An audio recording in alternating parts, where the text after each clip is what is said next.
Movie की शुरुआत में हम एक यंग बिजनेसमैन क्रिस डेकर को उसकी वाइफ जेमी के साथ वीडियो कॉल पर बात करते हुए देखते हैं। इनकी बातों से हमें समझ आता है कि अपने झगड़े के चलते ये दोनों जल्दी डिवोर्स लेने वाले हैं। यहाँ क्रिस अपनी वाइफ को समझाता है कि हमें इस पर थोड़ा और सोचना चाहिए, लेकिन जेमी उसे लाइफ में आगे बढ़ने की सलाह देती है। यानी कि जेमी इस डिवोर्स के लिए पूरी तरह से अपना मन बना चुकी थी। उन दोनों की बातचीत के बाद हम जेमी को उसकी बेटी विलो को बेड पर सुलाते हुए देखते हैं। विलो कहने लगती है कि मुझे पापा की बहुत याद आ रही है। इस पर जेमी उसे कहती है कि मैं भी क्रिस से बहुत प्यार करती हूँ। उसके बाद क्रिस तेज बारिश में ड्राइव करके एक लोकल कन्वीनियंस स्टोर आता है। दरअसल वो यहाँ कुछ आइसक्रीम्स खरीदने के लिए आया था। क्रिस वहाँ एक खूबसूरत लड़की को देखता है जिसका नाम स्काई है। स्काई क्रिस से पूछती है कि क्या तुम वाइन खरीदने में मेरी हेल्प करोगे। आगे स्काई कहने लगती है कि आज मेरा दिन बहुत खराब रहा और इसीलिए क्रिस उसे नेबियोला बॉटल सजेस्ट करता है। इसके बाद ये दोनों एक दूसरे से अपने आप को इंट्रोड्यूस करवाते हैं और थोड़ी देर बात करने के बाद स्काई वहाँ से निकल जाती है। क्रिस जब स्टोर से बाहर आता है तब वो फिर से स्काई को देखता है, क्योंकि स्काई की उबर टैक्सी कैंसिल हो चुकी थी। इसीलिए क्रिस स्काई को अपने साथ चलने के लिए कहता है। जब दोनों गाड़ी में बैठ जाते हैं तब स्काई बताती है कि उसकी अपने रूममेट से लड़ाई हो चुकी है और अब स्काई उसके साथ रात नहीं बिताना चाहती। यहाँ क्रिस स्काई को अपने घर चलने को कहता है। अपार्टमेंट का मालिक मिस्टर रोनाल्ड अपने घर की विंडो से देखते हैं कि क्रिस स्काई को लेकर कहीं जा रहा है। घर पहुंचने पर स्काई उसके आलीशान घर को देखकर काफी खुश होती है और उसे ऐसा लगता है कि ये सब क्रिस के पेरेंट्स का होगा, लेकिन क्रिस बताता है कि ये सारी प्रॉपर्टी उसी की है और अब वो एक रिटायर्ड सॉफ्टवेयर इंजीनियर है। क्रिस बताता है कि इसी काम ने मुझे ये सब ऐशो आराम दिया है।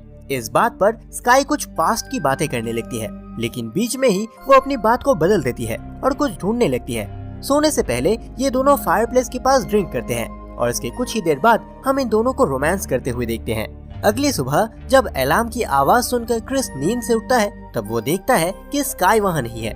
दूसरी तरफ स्काई अपने अपार्टमेंट में पहुँच जाती है। ये देखकर मिस्टर रोनाल्ड उसे शक की नजरों से देखते हैं और उसे बुरा भला कहने लगते हैं। जब स्काई अपने रूम में एंटर करती है तब उसकी रूममेट लीजा उस पर गुस्सा करने लगती है, क्योंकि वो रात भर अपने अपार्टमेंट में नहीं आई। इसी बात को लेकर लीजा उसे यहाँ से निकल जाने को कहने लगती है, लेकिन उसकी बातों को नजरअंदाज करते हुए स्काई अपने बेडरूम में चली जाती है।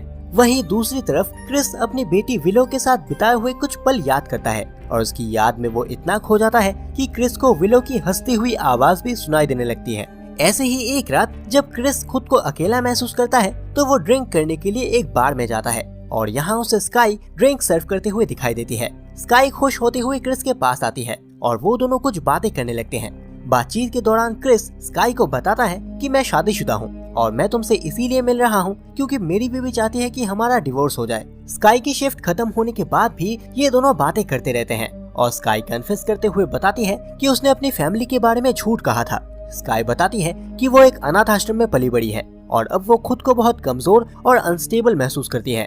इस पर क्रिस उसे दिलासा देता है और बताता है कि उसकी फैमिली भी कुछ खास अच्छी नहीं थी। क्रिस की बातों से स्काई को समझ आता है कि क्रिस अपनी सिक्योरिटीज को लेकर काफी चिंतित था और इसी वजह से उसके और उसकी वाइफ के बीच में दूरियां आ गई। इसी दौरान क्रिस देखता है कि कोई आदमी उसकी कार को चुराने की कोशिश कर रहा है। इसका नाम है किरजू। हालांकि क्रिस उसे रोकने की कोशिश करता है, लेकिन किरजू लोहे की रॉड से क्रिस की टांग पर हमला करना शुरू करता है और वो मार मार कर क्रिस की टांग तोड़ देता है। सीन यही कट होता है और आगे हम क्रिस को व्हील चेयर पर बैठा हुआ देखते हैं।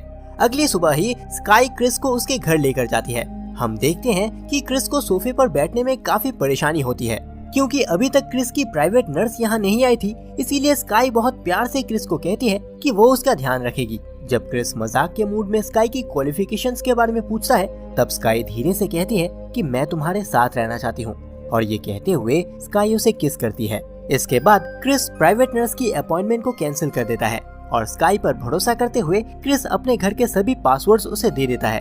आगे हम स्काई को अपने पुराने घर में जाते हुए देखते हैं ताकि वो अपना सारा सामान लेकर क्रिस के घर पर आ सके।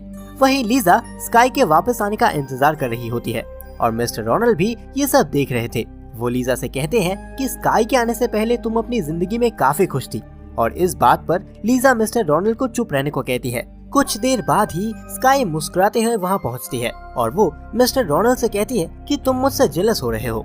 इसके बाद स्काई और लीजा रोनाल्ड को इग्नोर करते हुए वहाँ से चले जाते हैं। स्काई अपने रूम में आकर अपना सामान पैक करने लगती है। ये देखकर लीजा रोने लगती है और स्काई से इसका कारण पूछती है। जहाँ स्काई बिना कुछ बोले लीजा को किस करने लगती है और उसे शांत कर देती है। अगले सीन में हम देखते हैं कि सोया हुआ क्रिस स्काई की हल्की सी आवाज से उठ जाता है और ये दोनों किस करते हैं। इसके बाद दोनों पूरी रात साथ में बिताते हैं। बेड पर लेटा हुआ क्रिस बताता है कि वो स्काई से प्यार करता है। इस पर स्काई कहती है कि ये एक ड्रग का साइड इफेक्ट है। क्रिस पूछता है कि क्या तुम भी मुझसे प्यार करती हो, तो स्काई बताती है कि मैं तुम्हें पहले से ही प्यार करती हूँ। दूसरी तरफ हम मिस्टर रोनाल्ड को लीजा के रूम का दरवाजा खटखटाते हुए देखते हैं, जो कि उसे किराया मांगने के लिए यहाँ आए थे।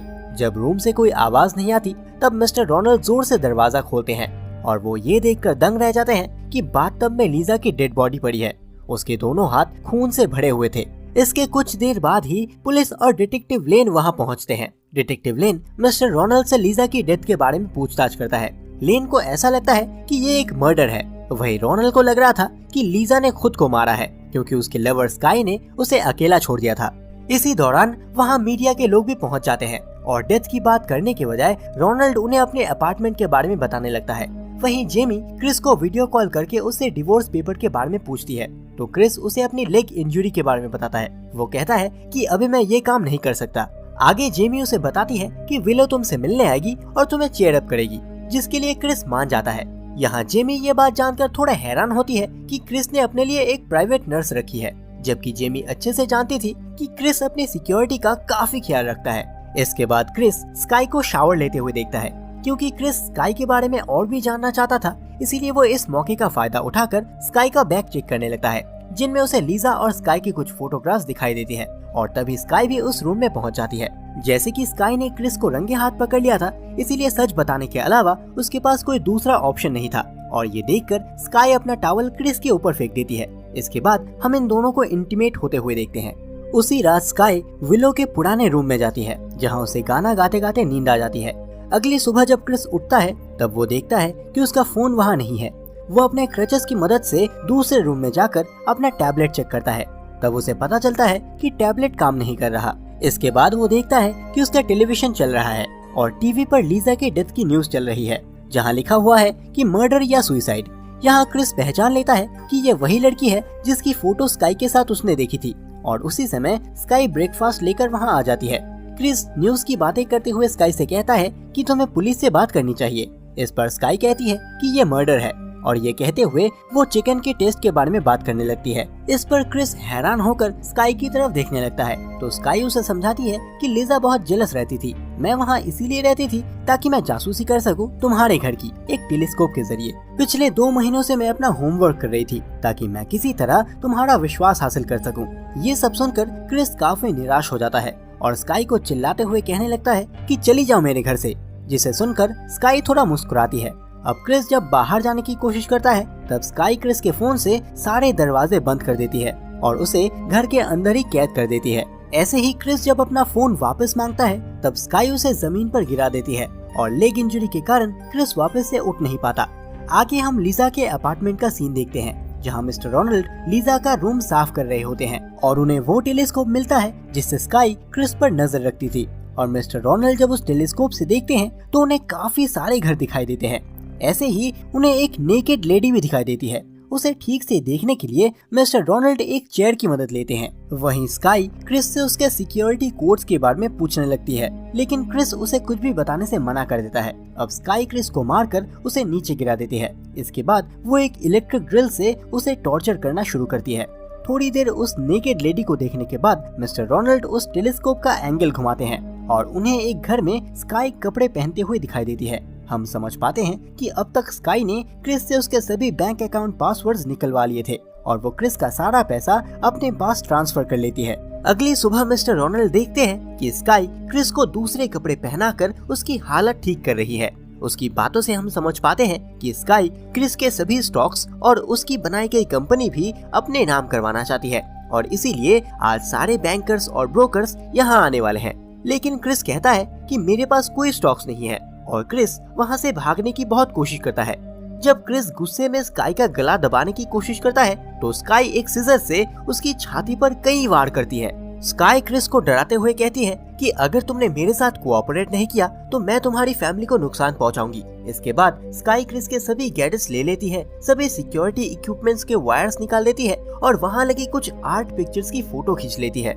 इसके बाद कुछ लोग क्रिस से मिलने उसके घर आते हैं। इस बात का अंदाजा होने के बाद क्रिस थोड़ा खुश होता है, लेकिन जब वो देखता है कि यहाँ आया हुआ आदमी और कोई नहीं बल्कि वही किरजू है जिसने उसकी कार चुराने की कोशिश की थी। और ये सब देखकर हम समझ पाते हैं कि स्काई और किरजू एक दूसरे को काफी पहले से जानते हैं। स्काई किरजू से कहती है कि तुम यहाँ से कुछ भी ले जा सकते हो। सीन यही कट होता है और आगे हम मिस्टर रोनाल्ड को एक कार में छुपकर स्काई को उस घर से बाहर जाने का इंतजार करते हुए देखते हैं। हम देखते हैं कि जाने से पहले स्काई ने क्रिस के हाथ, पैर और मुंह को अच्छे से बांधा था ताकि वो किसी भी तरह से इस घर से बाहर ना जा सके। और स्काई के निकल जाने के बाद मिस्टर रोनाल्ड क्रिस के घर की खिड़की तोड़कर घर के अंदर आ जाते हैं। वो देखते हैं कि क्रिस को जख्मी हालत में व्हील चेयर पर बांध कर रखा गया है और इसी दौरान घर पर लगे कैमरास के जरिए स्काई भी मिस्टर रोनाल्ड को देख लेती है। यहाँ मिस्टर रोनाल्ड क्रिस की अमीरी का मजाक उड़ाते हैं और फिर उसके मुंह पर लगी टेप हटा देते हैं। टेप हटाने के बाद क्रिस तुरंत पुलिस को बुलाने के लिए कहने लगता है, लेकिन ऐसा करने के लिए मिस्टर रोनाल्ड क्रिस से उसकी कोई कीमती चीज गिफ्ट के रूप में मांगते हैं। जल्दी में क्रिस अपनी पिकासो की पेंटिंग उन्हें ऑफर करता है और पेंटिंग लेने के बाद मिस्टर रोनाल्ड कहते हैं कि जब से उन्हें ब्रेन कैंसर हुआ है तब से वो अपने पास मोबाइल नहीं रखते। अब तक स्काई भी वहाँ पहुँच जाती है और मिस्टर रोनाल्ड चाकू लेकर स्काई को डराने की कोशिश करते हैं। इसके बाद मिस्टर रोनाल्ड अपनी पेंटिंग छुपाने के लिए ऊपर जाने लगते हैं। पीछे से स्काई मुस्कुराते हुए क्रिस को मॉनिटर के पास ले जाती है। ये करने के बाद स्काई वहाँ पड़ी एक तलवार लेकर ऊपर की तरफ जाने लगती है। हम देखते हैं कि स्काई अपनी मोबाइल की मदद से मिस्टर रोनाल्ड की हर एक मूवमेंट पर नजर रख रही थी। जैसे कि इस वक्त स्काई का पूरा ध्यान मिस्टर रोनाल्ड पर था, तो क्रिस इस मौके का फायदा उठाकर किसी तरह से अपने घर से बाहर निकल जाता है। वो बाहर खड़ी एक स्नो बाइक लेकर वहाँ से निकल जाता है। वहीं घर के अंदर स्काई तलवार से हमला करके मिस्टर रोनाल्ड को मार डालती है। कुछ ही देर में स्नो बाइक का बैलेंस बिगड़ जाने की वजह से क्रिस सड़क पर ही गिर जाता है और वो एक कार से टकराते टकराते बचता है। हम देखते हैं कि सेबेस्टियन नाम का वो आदमी कार से बाहर निकलकर क्रिस की मदद करता है। क्रिस को घबराया हुआ देख सेबेस्टियन उससे कहता है कि कोई भी तुम्हारा पीछा नहीं कर रहा।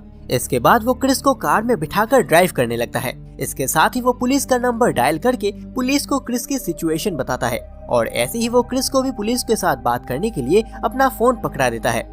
लेकिन इससे पहले कि क्रिस कुछ समझ पाता, वो अपने आप को फिर से अपने घर के सामने देखकर घबरा जाता है, जहां खून से लथपथ स्काई उसका इंतजार कर रही थी। तभी सेबेस्टियन क्रिस पर हमला करके उसे बेहोश कर देता है और ये दोनों क्रिस को घसीटकर फिर से घर के अंदर ले आते हैं। यहाँ हम सेबेस्टियन और स्काई को किस करते हुए देखते हैं, जिसे देखकर हम समझ पाते हैं कि सेबेस्टियन भी उसी के साथ मिला हुआ है। इसके बाद स्काई इन दोनों को अकेला छोड़कर वहाँ से निकल जाती है। यहाँ सेबेस्टियन बताता है कि वो स्काई का स्टेप फादर है। सेबेस्टियन क्रिस की हालत पर मजाक उड़ाता है। वो कहता है किसी के पास इतना पैसा और ऐशो आराम होने के बाद भी उसे आसानी से बेवकूफ बनाया जा सकता है।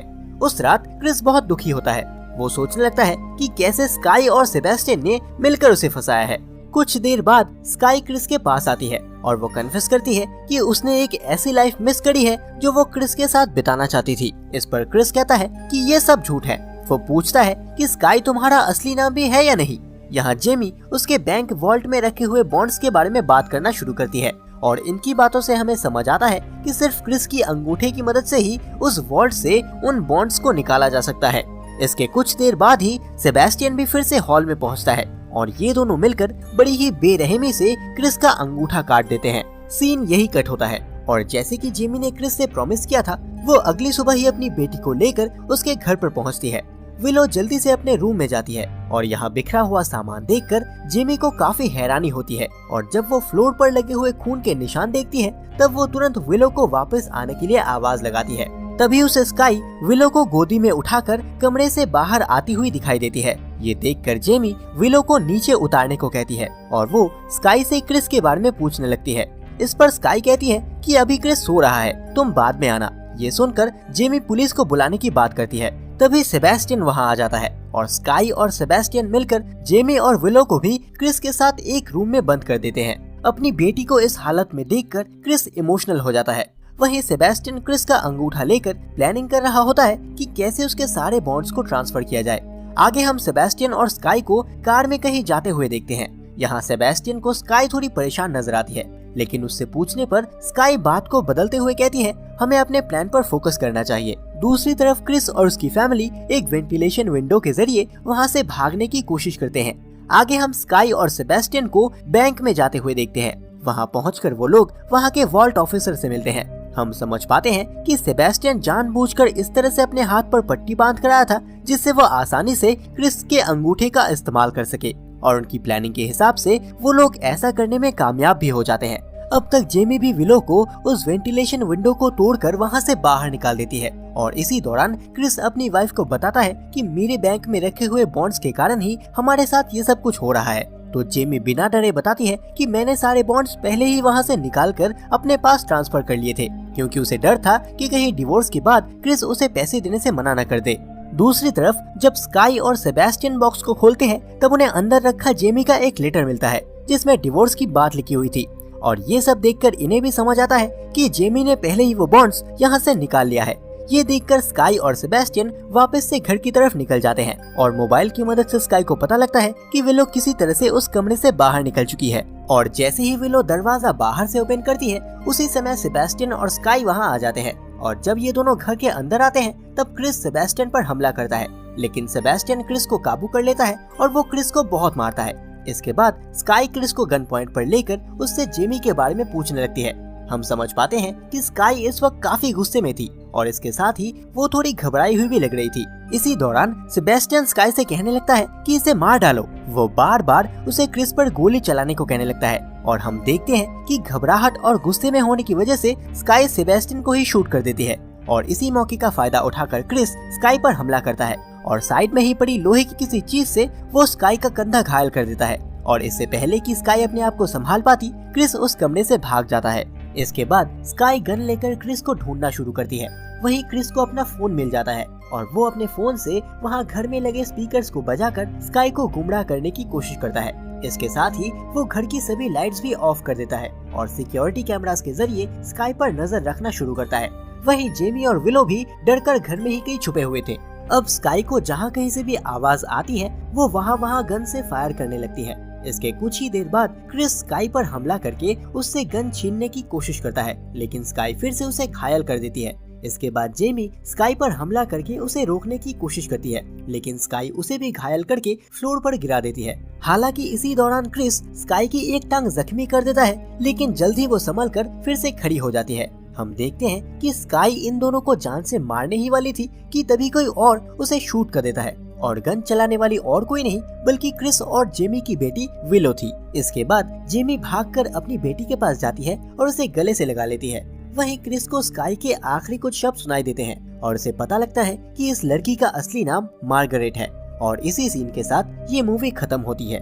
तो आपको ये एक्सप्लेनेशन कैसी लगी कमेंट बॉक्स में हमें जरूर बताइएगा, और इसी तरह की इंटरेस्टिंग और यूनिक एक्सप्लेनेशन सुनने के लिए आप हमारे channel movie stories for you को सब्सक्राइब करके नोटिफिकेशन बेल ऑन कर सकते हैं। और अगर आपको नई नई बॉलीवुड मूवीज और वेब सीरीज की एक्सप्लेनेशन सुनना पसंद है तो आप हमारे दूसरे चैनल बॉलीफ्लिक्स को भी सब्सक्राइब कर सकते हैं, जिसका लिंक आपको डिस्क्रिप्शन बॉक्स में मिल जाएगा। तो मिलते हैं आपसे अगली इंटरेस्टिंग एक्सप्लेनेशन के साथ। Till then bye bye.